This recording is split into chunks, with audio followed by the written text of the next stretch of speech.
వసంత్ రాస్క్, నువ్వు ఆడపిల్లలందరికీ ఒకే టైం ఇచ్చి నా కొంప ముంచుతావా? నిన్ను నమస్కారం డాక్టర్ బాబు. నమస్కారం. ఓ నువ్వా రంగయ్య? ఏమిటి ఇలా వచ్చావు? కంటి నొప్పి పూర్తిగా తగ్గిపోయిందా? తగ్గిపోయింది డాక్టర్ బాబు. ఎంతో కాలంగా పోటెట్టి చూపే పోతనే స్థితిలో తమరి దయ వల్ల మళ్ళీ నా కళ్ళు నయమయ్యాయి బాబు. అంతా తమ సలవా. అది సరే గాని పూర్తిగా నయమయ్యాక మళ్ళీ ఇలా వచ్చావే? తమరు చేసిన సాయానికి ఏదో నా చేతనైంది ఇచ్చుకుందామని. రంగయ్య, కంటికి ఎండ తగలకూడదు, కళ్ళజోడు కొనుక్కోమని చెప్పాగా, కొనుక్కోలేదే? కొనుక్కుంటాను బాబు. డబ్బు సంపాదించి కళ్ళజోడు కొనుక్కుందాం అనుకున్నావు, అవునా? అవునండి. రంగయ్య, కళ్ళజోడు కూడా కొనుక్కోలేని స్థితిలో నాకెందుకయ్యా ఈ డబ్బు? వైద్యం అనేది బొత్తిగా అమ్ముకోవడానికే కాదయ్యా, అవసరమైతే పేదవాళ్ళకి మందులిచ్చి కాస్త సహాయపడడానికి కూడా. తీసుకోండి. ఉంచండి బాబు. వెళ్ళి కళ్ళజోడు కొనుక్కో. వస్తాను బాబు. ఒకసారి లోపలికి వెళ్ళి వాతావరణం ఎలా ఉందో చూసా. వాతావరణం ఖచ్చితంగా పిడుగులు పడేలా ఉంటుంది. అంతేనంటావా? అంతే. అయితే ఇప్పుడు మనం ఏం చేయడం? ఏమో బాబు, నాకు భయంగా ఉంది. నేను వెళ్ళను. భయం ఎందుకు? నాన్నగారు దేవుళ్ళు లాంటి వారు. నాన్నగారు దేవుళ్ళు లాంటి వారే. మీరు వెళ్ళి దర్శనం చేసుకురండి. నేనా? నాకే భయమా? వెళ్తాను.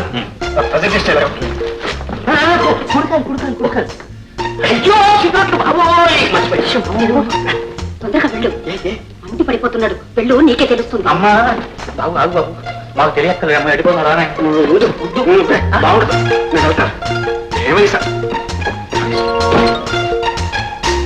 చెల్లెమ్మా, నా మీద కూడా కోపంగా ఉన్నారా? ఆ రావు గారు ఏం చెప్పారో ఏమో, నీ మీద కూడా కారం మిరియాలు నూరేస్తున్నాడులే. ఇప్పుడు గుర్తుకొచ్చారా డాడీ? 2 వారాల నుంచి ఎన్నిసార్లు ఫోన్ చేశాను, ఎంతమంది చేత కబురు పెట్టాను. నిజమే డాడీ, బిజినెస్ వ్యవహారాల్లో కాస్త బిజీగా ఉండి. ఏమిటో అంత బిజీ?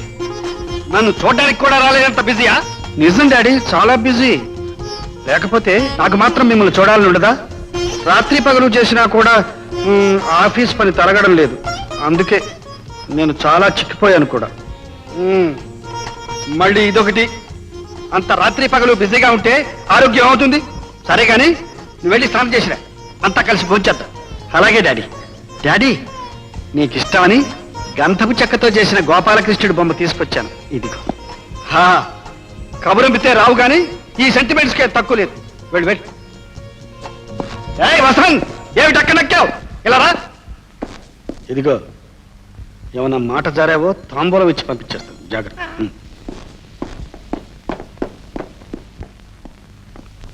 బాబు పిలిచారా? ఏ వసంత్, మా వాడు చాలా బిజీగా ఉంటున్నట్ట. అంత బిజీయా? బిజీ అనంత నెమ్మదిగా అంటారేమిటండి? ఒకటే బిజీ అండి. ఉదయం ఇంటర్వ్యూలు అండి, సాయంత్రం అపాయింట్మెంట్లు అండి, తెల్లవారు తాంబూలాలు. అంటే డిస్మిసల్ అండి. అంటే పంపించేస్తాడా? నచ్చితే ఉంచుకుంటారండి, లేకపోతే పంపించేస్తారండి. ఆయన కూడా మీలాగే స్ట్రిక్ట్ అండి. ఈ వ్యాపారాన్ని ఎలాగ అభివృద్ధి చేద్దామని ఒకటే తాపత్రయం అండి, వేరే ధ్యాసే లేదండి. అది సరే గాని అయ్యా, ఎంతసేపు ఈ వ్యాపారపు తాపత్రయమేనా, పెళ్లి చేసుకుందామనే తాపత్రయం ఏమన్నా? ఆయనకి పెళ్లి ఎందుకండి? అదేమిటయ్యా? అదే ఆయన అంటుంటారండి. ఇదిగో అయ్యా, మంచి సమయం చూసి వాడి 3 అది చూసి పెళ్లి చేసుకోమని నువ్వు నచ్చ చెప్పు. అయ్యా, వాడికి ఆ 3 ముళ్ళు వేస్తే నాకేదో మనశ్శాంతిగా ఉంటుంది. నాకు కూడా మనశ్శాంతే బాబు. ఆయనకు పెళ్ళి నాకు ఇష్టమేనండి. అయ్యా బాబు, మరి నేను కాస్త స్నానం చేసి బయలుదేరు బయలుదేరు, త్వరగా త్వరగా. రాచిన బాబు, ఆకలవుతుంది. భోజనాల దగ్గర పెళ్లి కబుర్లు వస్తాయి, ఎందుకనే మంచి నువ్వు నా పక్కనే కూర్చో. అవసరం వచ్చినప్పుడు నేను ఈ కాలు దొక్కుతాను. నేను ఏదంటే నువ్వు అదేని. అన్నయ్య, ఆ జడ్జి గారు అమ్మాయి మన గోపికి మంచి ఈడు జోడు, బాగా చదువుకుంది, తెలివైందేను. నాకు బాగా నచ్చింది అన్నయ్య. నీకు నచ్చుతుందే, గోపాలకృష్ణుడికి నచ్చదు ఆ గోపిక. గోపిక బాగుంటే ఎందుకు నచ్చదు? అయినా ఇప్పుడు నాకు పెళ్లికి ఎంత నచ్చింది అంకుల్. నువ్వు ఇంకా బాలకృష్ణుడు కాదురా, గోపాలకృష్ణ. మావయ్య. అవును చిన్నబాబు, ఒక్కసారి అమ్మాయిని చూసి సరే అన్నావంటే ఈ ఇల్లంతా కోడల పిల్లతో కలకళ్ళు నడిపోతుంది. కది వసంతనయ్య? అవునవును. ఆ చేప తోకముక్కిలా మరి. ఏం బాబు, నువ్వు సరే అంటే రేపే వాళ్ళతో మాట్లాడి పెళ్లి చూపులకు ఏర్పాటు చేయిస్తాను. నిజమే ఆంటీ, కానీ హైదరాబాద్ లో నాకు అర్జెంట్ గా మీటింగ్ ఒకటి ఉంది. వసంత్, ఏమిటిది? ఇదే బాబు, తోకముక్క మహత్తరంగా ఉంది. ఏడు బాబు, తేలు తొక్కినట్టు వేలు తొక్కుతావు. ఏం బాబు, ఆ మీటింగ్ ఒక్కరోజు వాయిదా వేయకూడదా? అబ్బే వీలు కదా డాడీ, ఇప్పటికే నా మూలంగా 3 సార్లు మీటింగ్ వాయిదా వేశాను కదా అసలు. అవునండి, తలకేమో అమోఘంగా ఉంది. అవునండి, ఇక ఆ మీటింగ్ వాయిదా వేస్తే చాలా ప్రమాదాలు ఉన్నాయండి. లేవండి లేవండి లేవండి లేవండి లేవండి. అమ్మాయి ఆ నడుము కలిగేసి. నడుముక్క నీ ముఖమా? లే, టైం అయింది. అవతల ఎంత పడింది? ఒరేయ్ ఇదిరా వీడి వరుస. పెళ్లి పేరెత్తే చాలు తుర్రుమని బయలుదేరతాడు. జోరుగా హుషారుగా షికారు పోదమా, హాయి హాయిగా ఏయ్ వసంత్, తీయగా. పటప్. ఏ వేట ప్రారంభమైందా? ఈ త్రికోణం సుఖ సంసారానికి చిహ్నం, ఆనందమైన కుటుంబానికి ఆనవాలు. 2 లేక 3 పిల్లలు చాలని దీని అర్థం. త్రికోణం సరేనమ్మాయి, ఇంతకీ నువ్వు చెప్పేదేమిటి? నేను చెప్పేదేమిటంటే ప్రతి భార్యాభర్త కుటుంబ నియంత్రణని అమలుపరిచి ఎక్కువ పిల్లల్ని కనకుండా ఉంటే మంచిది. సరే, నువ్వు అన్నట్టే 2 కన్నావు అనుకో, ఏట్ లాభం? నేను చెప్పేది వింటే మీకే అర్థమవుతుంది. ఈ రోజుల్లో ప్రతిదీ ఒక సమస్యగానే తయారైంది. ధరలు విపరీతంగా పెరిగిపోయాయి. ఇదివరకు కిలో 8 రూపాయలు అమ్మే వంట నూనె ఇప్పుడు 16 రూపాయలు అయిపోయింది. కిలో రూపాయి అమ్మే బియ్యం ఇప్పుడు 3 రూపాయలు అయిపోయింది. 50 పైసలు అమ్మే ఉల్లిపాయలు ఇప్పుడు 2 రూపాయలు అయిపోయాయి. ఉల్లిపాయలకి పిల్లల కంటాకి సంబంధం ఏంటి? సంబంధం ఉంది.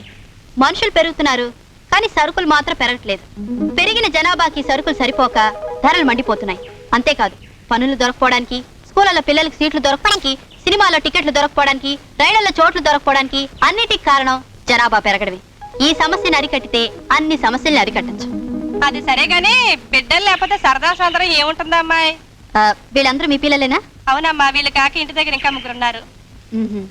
సరదా సందడని ఇంతమంది పిల్లల్ని కన్నారు, బానే ఉంది. కానీ అందరూ చిరుగుల చొక్కాతో ఆకలి చూపుతో కనిపిస్తున్నారు, చూసారా? అదే మీరు 2 పిల్లల్ని కనుంటే వాళ్ళకి శుభ్రమైన బట్టలు వేసి కడుపు నిండా తిండి పెట్టి చక్కగా చదివించేవారు కదా. చిన్నబాబు, అలా చూడమేనా పథకాలు ఏమైనా ఆలోచించారా? పథకం ఆలోచించాను కానీ అక్కడ ఒక సైకిల్ ఉంది చూడు. సైకిల్ ఉంది. నెమ్మదిగా అక్కడికి వెళ్ళి దానికి గాలి తీసేసి చడి చప్పుడు లేకుండా నువ్వు ఇంటికి నడిచిపో.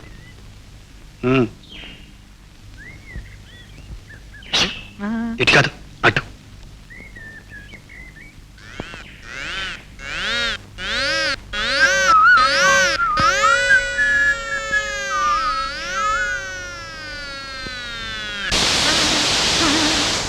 వస్తాను.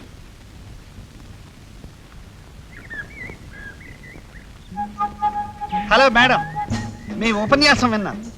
దేశ పరిస్థితుల గురించి, ఫ్యామిలీ ప్లానింగ్ అవసరాన్ని గురించి చాలా గొప్పగా మాట్లాడారు. కంగ్రాచులేషన్స్. థ్యాంక్స్. అది నా ఉద్యోగం, దానికి అభినందనలు చెప్పాల్సిన పనే ఉంది.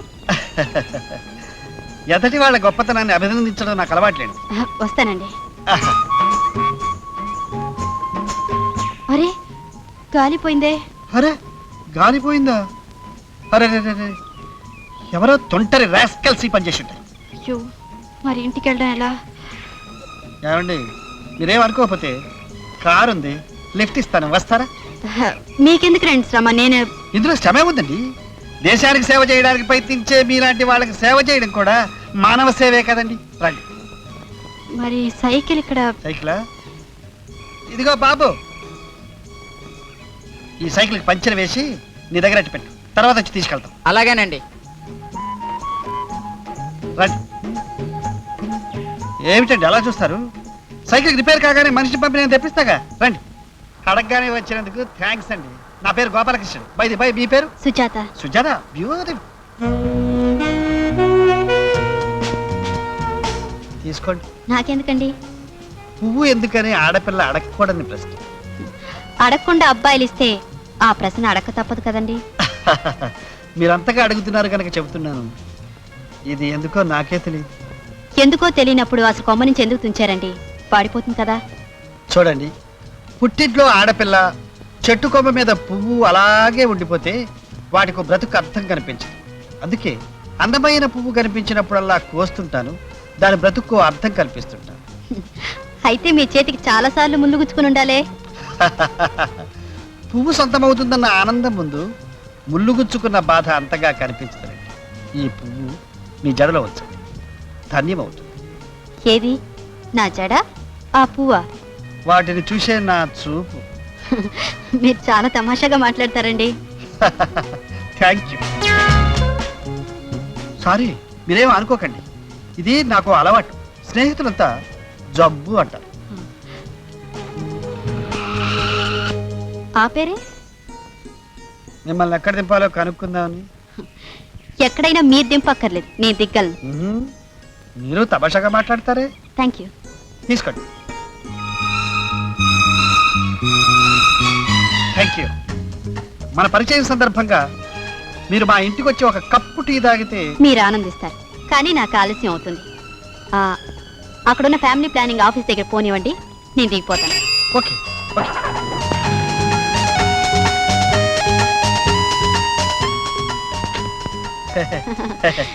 చాలా థ్యాంక్స్. ఇదిగోండి మీరు ఇచ్చిన పువ్వు. అదేమిటండి, నేను ఇచ్చిన పువ్వు నాకే ఇచ్చేస్తున్నారు? ఈ పువ్వు నేను తల్లో పెట్టుకుంటే మీ చూపు ధన్యం అవుతుంది. That's right. దీని ఏ దేవుడి దగ్గర పెడితే దీని బ్రతుకు ధన్యం అవుతుంది. ఆ పని చేయండి. వస్తాను. బాయ్.